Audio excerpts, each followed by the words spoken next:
Buddy, we are You saw that, back. right? Y'all saw that? Sorry about that. I was Shark skill tree? just switching That's over the kinda name of the disgusting. stream. I like it. And Solve my anyways, video aquaphobia. we are back. Yeah, I is am that gonna Raw solve- Zim, and this I is. said Subnautica didn't, but I didn't get to play the bad guy in Sorry. Subnautica. This See if I can be is the shark. E3 I can 2018. Get rid of that.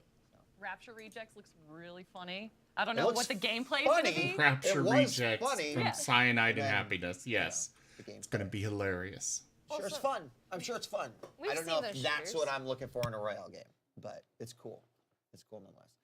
I would like to talk about this year. I was kind of rocked by a game that introduced some really, really interesting mechanics, and I know you two sitting next to me are actually quite familiar with the game I'm about to talk about. That was Eco. Oh, what a good And- game. You missed and it. It's out there. Download it. They didn't show it on the PC Gaming Show, but what they did show is the first game, and that was Satisfactory, and that looks awesome. Massive resource management is my go-to like anytime game, man. And that was just the I am complexities so of it, excited for and, like, what Satisfactory. is the main objective of the game? Yes. Is it just to build the factory? Please. Why are you building the factory? Where are you? I Is it multiplayer? I want to know want everything about this game. that. That's the It biggest has to be question. multiplayer. Is Now. it multiplayer? Because I was watching the units, the humanoid units in there, and they were all visually similar. Like there was no like character creation, which makes me think. It makes me worried that it's a single player. If it's a single player, I'm gonna be a little sad. There's no way. Didn't There's they say it was no multiplayer? way. They said it was I hope they did, and multiplayer. I just didn't Somebody hear it tweet me, because I'm my gonna Are they check. not mouth was paying open just attention? Seeing the amazing factories that we were going to build together build. on a server. Oh, count me out of that. What? I do not care about building anything. I understand. Destroying things now, I can do Destroying that. things. All right. Who else? Anyone else? The Sinking City, Lovecraftian, anything Yes. that's dark and creepy. Yeah, I that had that tank circle. that was all dark, and then you saw something. That was pretty sweet. Yeah. That was pretty sweet.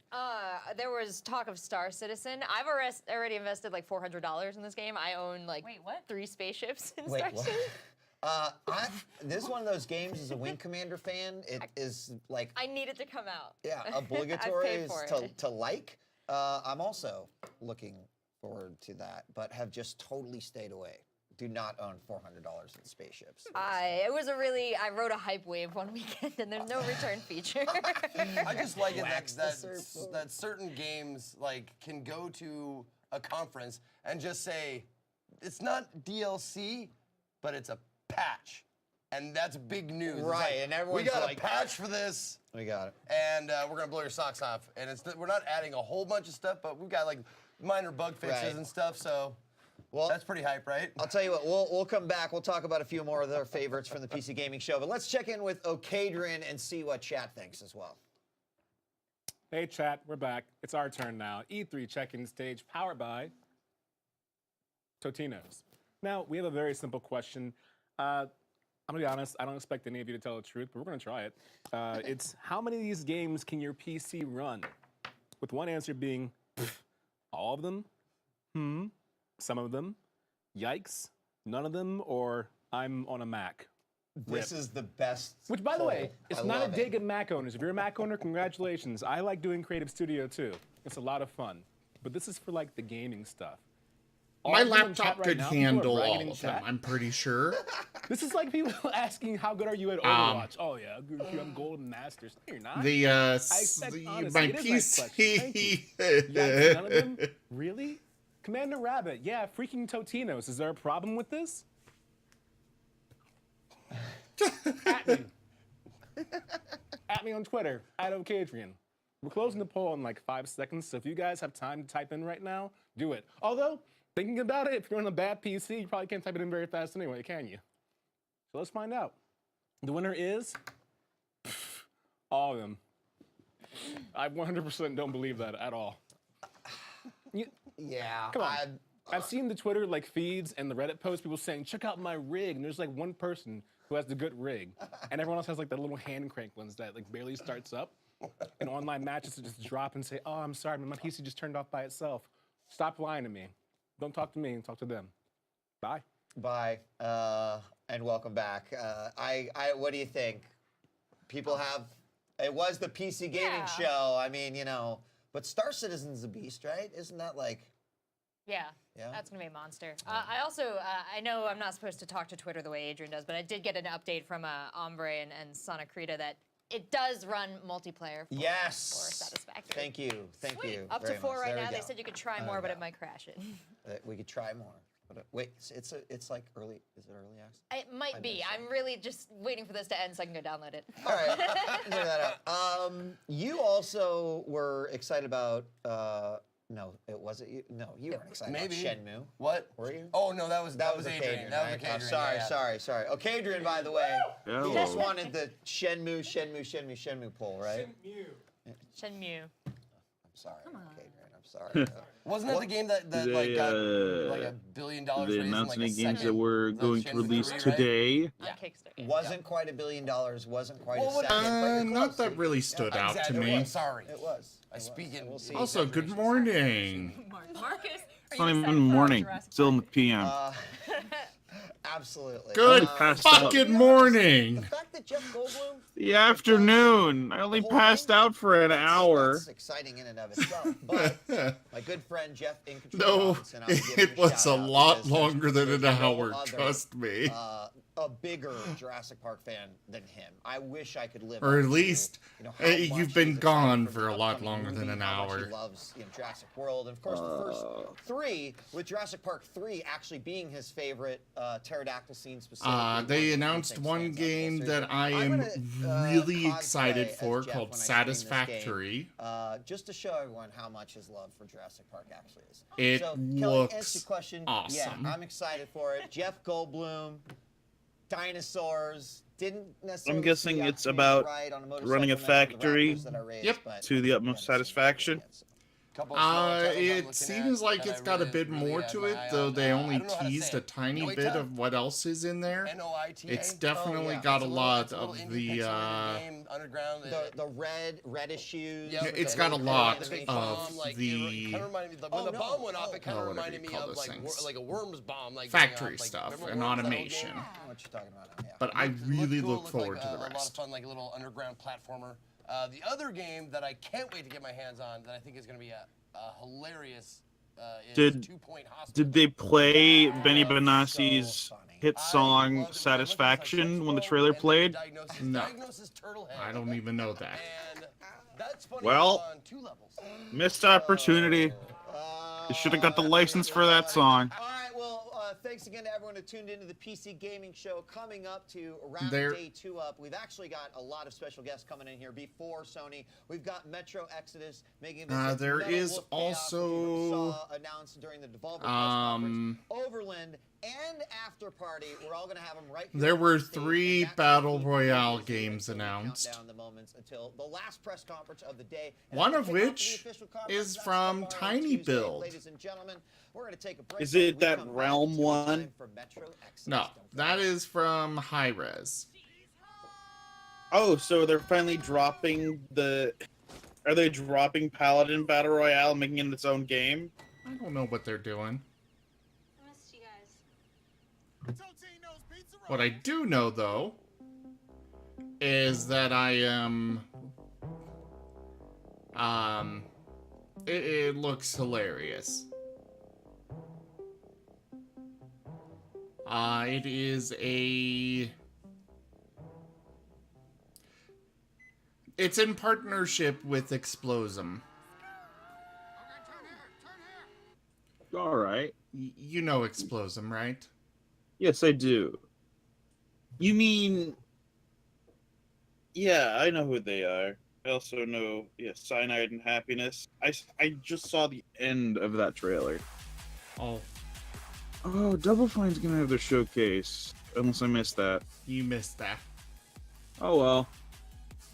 Like I said, you were gone for a lot longer than an hour. I've just been sitting here watching the PC gaming show, and most of it was kind of just like, okay, it's interesting. They led with Satisfactory, which got me really excited. There is a 2.0 hospital or something, some kind of name along those lines. I don't know if you remember Theme Hospital. No, doesn't sound familiar. Theme Hospital, it's a hospital tycoon. There's a bit more to it than just that, but well, actually, no, there really isn't. It's a hospital tycoon.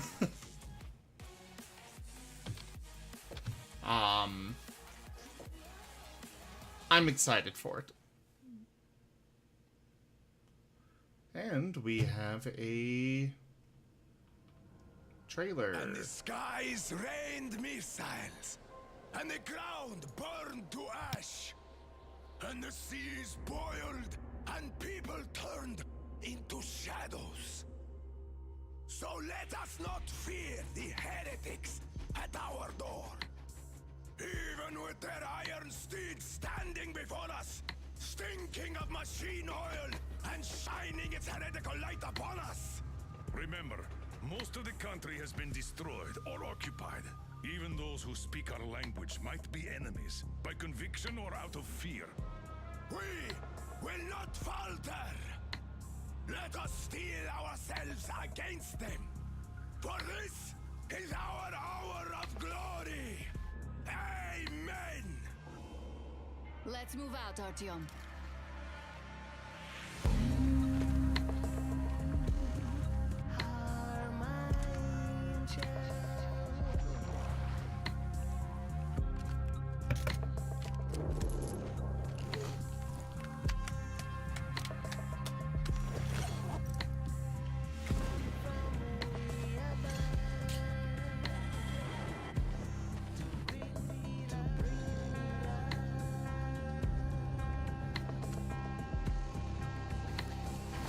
They want blood, they will get it.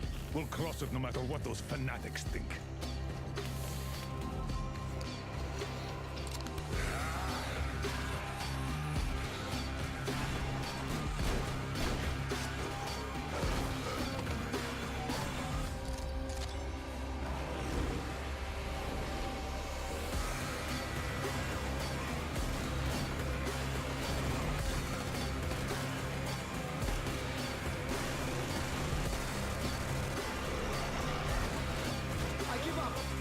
And if the heretics come for our lives, we will stand firm. So you got me, you damned heretics. Artyom, jump!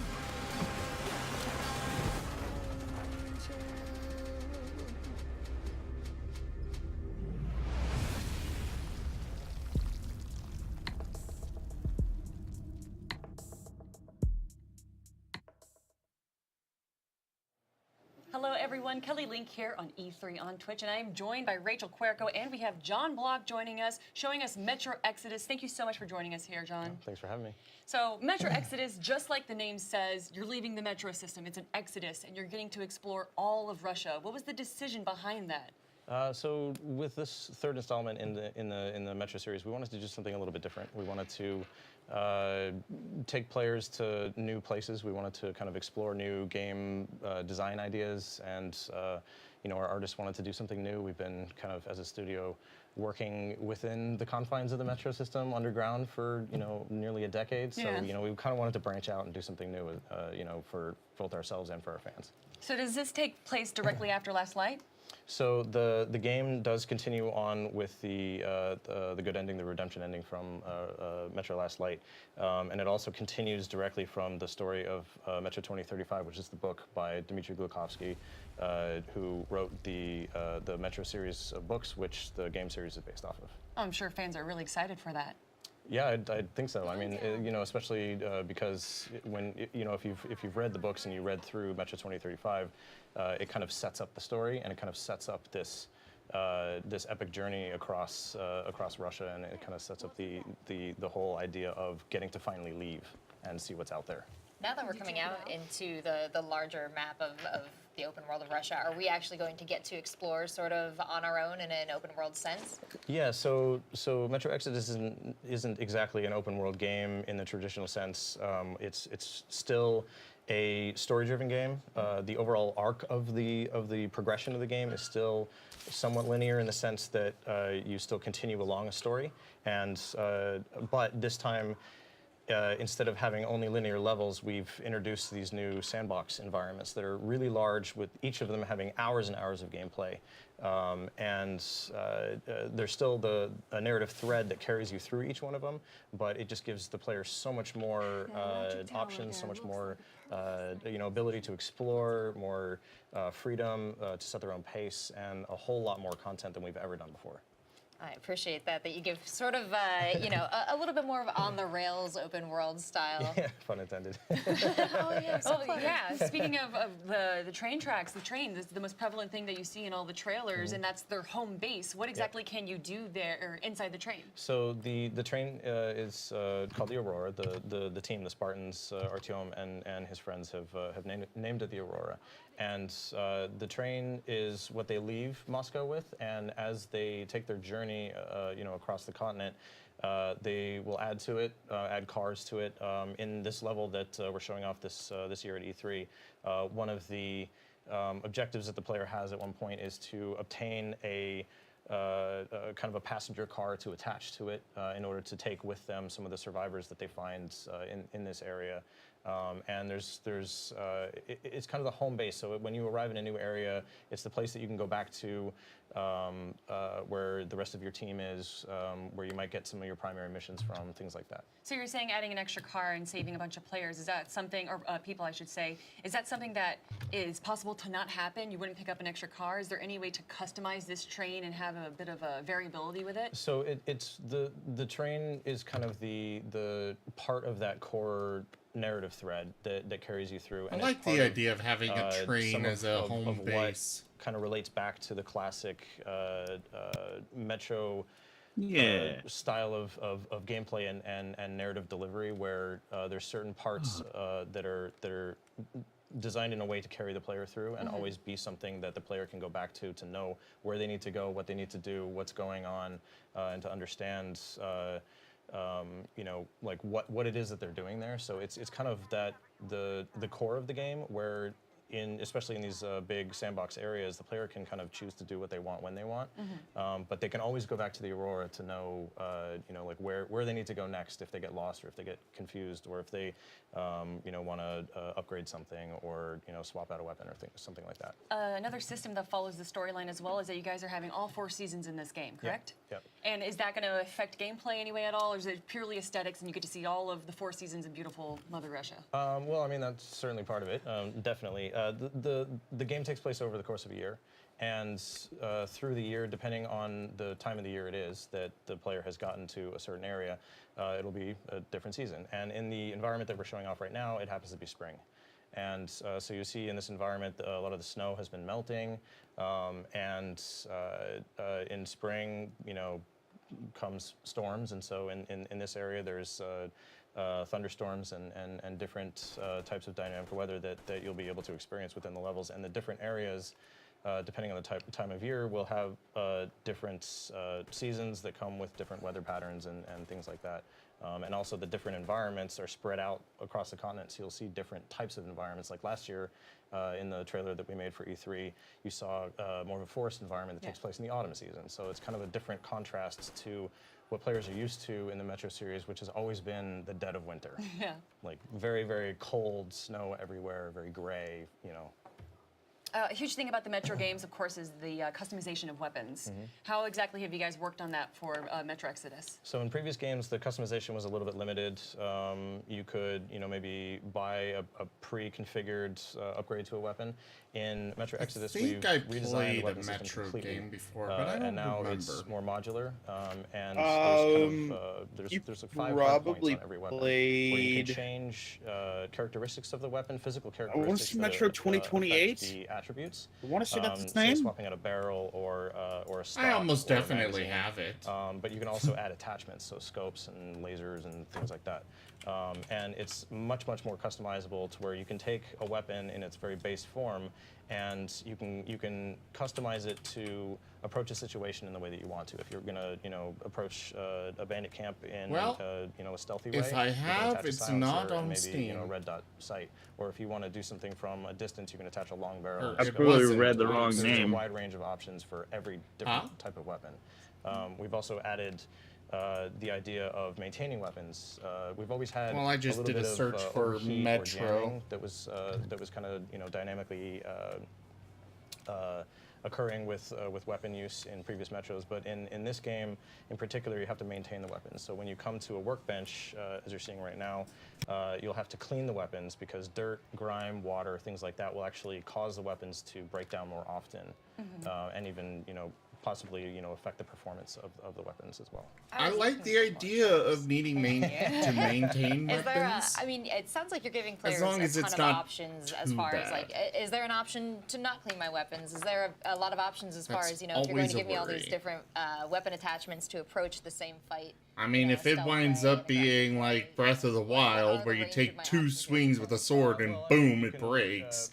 Potentially, There's a if you, problem. if you don't maintain your weapon and it breaks down, you can, pick up another weapon that you find from an Oi, enemy that you So I wake can up! Just, use them and toss them. Yeah, What? if you really want to. Yeah. But Wake I up! think that players would probably spend time. What about waking up? Choosing what they Just want that, to wake use, up. Their tools. and But customizing I things and haven't trying to hold on to the things that they really fallen want. asleep. But Wake some of up! that comes down to balance as well. But it's part of our I'm confused. survival gameplay of you need Good. to scavenge for resources, scavenge for ammunition, craft the things that you need, to survive, like medpacks and gas mask filters, things like that, and maintain your weapons. It's all part of that kind of survival sandbox game. Now I that feel we're trying pity to- that we're trying confusion. to, bring to the Metro series this time around. Sounds very fun. I like to keep my think- Damn it, I want What Satisfactory is now. funny about Metro is, of course, the monsters Right now. that we get to see. I want it now. In the original trailer I saw, there How was do I a get it? cool zombie bear. What happened to I him? signed Still up in for the game. their Yes, he's still there. Good. chance He to be happens part of to the be closed native to alpha. a different That's it. region than what That's we're all. showing, Ooh, they've got a this time Discord. around. This region happens to be inhabited by a classic Just, Metro creature that people have seen before. Called Off the Watchmen. wall there. And also these new ones that we've Oh seen. god, that that's we're a seeing big right now, Discord. called the Humanimals. And mute. There's different, creatures in different regions. They, different ones that live above ground, below ground, and different ones that have kind of adapted naturally to their environments. And some of them are completely new because we're no longer in the Moscow Metro system, and so some mutants won't be returning, and some new ones, the player will come across, and some will be returning as well. So. Now, before I send you away, obviously, mobility is very important in this game. You're exploring all of Russia, and sometimes you're going outside of the train. What ways can players traverse the land? So aside from walking around, in this particular level, there's a lot of water, and so you might find boats laying around that you can use. Also, to cover some long distances, there are zip lines that some of the natives have set up, even to get around I themselves. noticed that you can still use your gun while ziplining too. Yes. That's really cool. Yeah. Is there Yeah, ever it's any pretty like set up fights where you have to use your gun shooting down something going down zip lines? Yeah, you can. I mean, there's certain areas that are inhabited by either creatures or other humans that where if you're on a zip line and you see something, they might be shooting at you. The AI this time around is a lot more dynamic to the environment, so they will interact with each other as well. And if you're ziplining above, a pack of mutants, and maybe there's some humans over there. Yeah, I'm you not can gonna maybe, get to get them to fight each explore other. it It's kinda fun. until they. Thank you, John, so much for joining us here. And If to everyone they joining give us at me home, do not go anywhere because of an course alpha this is E3 on Twitch, and we have more games coming up next. access, which I really hope they do, because I want to play it. I just hope that it's actually fully released a lot sooner than some other games that release in early access and then never come Yeah. out. I hope that the Fallout 76 beta page will stop crashing. Yeah, that ain't gonna happen anytime soon. Also, update on the Devolver Digital Coin. I believe it's stagnated at $150. Yeah, that's what I've heard.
What's up, everybody? Welcome back. Here we are, Twitch Live E3 2018. I'm here with Rachel and from Homeland Security, we've got Nigel. How you doing, buddy? I'm good. I'm here on behalf of Homeland Security to talk about a game today.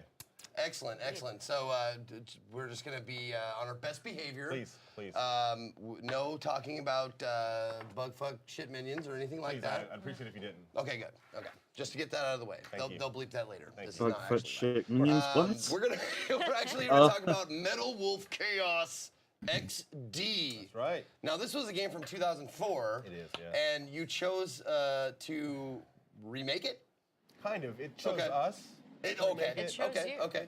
And it's like less of a traditional remake and more of like an import because the game was released by From Software. Right. Only on the Xbox and only in Japan, which, if you know your history of the Xbox in Japan, there was not a lot of those sold. Right. Sure. And so not a lot of people had a chance to play it. So we saw it and started making some noise about it on social media to see if people really were interested in it because we knew that a community was. And the response was crazy like 2 or 3 years ago. So we've been working on this collaboration with From Software for about 2 years now.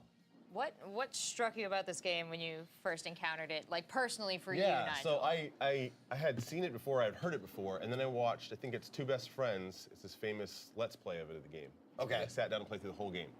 And the voice acting is what brought everybody in, because it's very over the top, very crazy dialogue, and a really cool mech game. Like, it was a crazy patriotic thing where you have the I'd president never in a heard mech about this game fighting the vice before, president, who's also you in a know, mech, Right. last night. which is common today, As I to You know, Yeah. last over night. America, and it was crazy. It was fun. It looked like a very fun game, and so I did my research. It looks and looked into fun. and, Yeah, what he said. Started tweeting it From Software, and people were going apeshit. Just to the idea of like, because no one's got to play. Did you it. fall It's asleep again? 14 years, and No, most I people did have never not. played it. They've only seen it like I did. I'm never See, gonna that's let you live that down. I hadn't even heard of it until Right. it was revealed here. Do And you really let me live I had anything no down? idea how many people Well, are yeah. so like excited to see Yeah, this. yeah. And I heard some of the dialogue and stuff. A and it's all little. English. Yeah, the original game. Yeah, is a in little. English voiceover. A little. Yeah. It's- Did you have to change any of it? Right now, strangely, we're having to change all the Japanese subtitles to English. Okay, And then we're okay. going to localize in other languages. But yeah, we went to From Software and said we'd like to do this, not necessarily a remaster in traditional sense, like they just did with Dark Souls. Right. But more of a, like, the old school when I was 12, trying to import games from the Super Famicom. Like, I want to yeah. bring this to the rest of the world. And so Devolver pitched them on them. We had, like, 2 meetings at E3 the past 2 years. Okay. They came and visited us the first time. We told them about the idea. They said, we need to think about it. And by the time E3 rolled around again, let's talk about this again. And they're like, hey, we're kind of into this. And we're like, okay, cool. So we came up with a full pitch. And here we are today announcing it. We announced it yesterday during a press conference live on Twitch. Yeah, and everybody Live on everybody Twitch. saw It was that not stuff. Yeah. pre-recorded. Absolutely live. Absolutely live. Totally live. No, I just picture you saying like, hey, we'd like to do something with Metal Wolf Chaos. And they're like, all right. And then they call down to the archive, and this guy's like, this old guy sitting there like, what? Do we even own that? And he has like pour through like he passes the Ark of the Covenant. And, Yeah, it's crazy. We found out that like the original producer of the game is still there, and he's it's leading a lot of the big projects now, and it's one of his favorite things he's did in the past. And so he was kind of really excited that someone reached out to do this. And he's coming to visit here, be at E3 at our lot, and we'll be talking to press and sharing stories about the game. So I just thought I'd mention this, that I looked up the wiki and stuff like that, and I thought it was kind of funny, and because I'm childish, because the vice president's name is Richard Hawk, or Dick Hawk. Dick Hawk, yeah, exactly. Thanks for getting that in there, Zeke. This would have been an incomplete interview. If that You had doesn't not make you just buy it, I don't wedged know that what right in. will. I figured you had a side bet here if you could slip in Dick Hawk in the You live know what? stream. We should have put a bounty on it. I do want to know. Actually, I just were won the there- bet because it was to get you to say it. Perfect. Were there were there any hesitations from the companies in Japan about giving this to you and releasing it? Yeah, there was. A lot of the conversations, we went and visited them. We saw them here at E3, and the hesitation was, this is something that's very old from they've done. They've done Dark Souls, Demon Souls, Bloodborne. They've done the games they've announced here. There's a lot that's happened since then, and it's an old game, and our plan wasn't, like I said, to completely remaster it and make it brand new. So their hesitation was, is it okay? Did they think the global audience would be excited about just really bringing out an old game with we're going to shine up the edges a little bit, right? We're making it widescreen. We're doing some things to improve it for sure. But is people's reception going to be okay? And also the question about like the political climate, is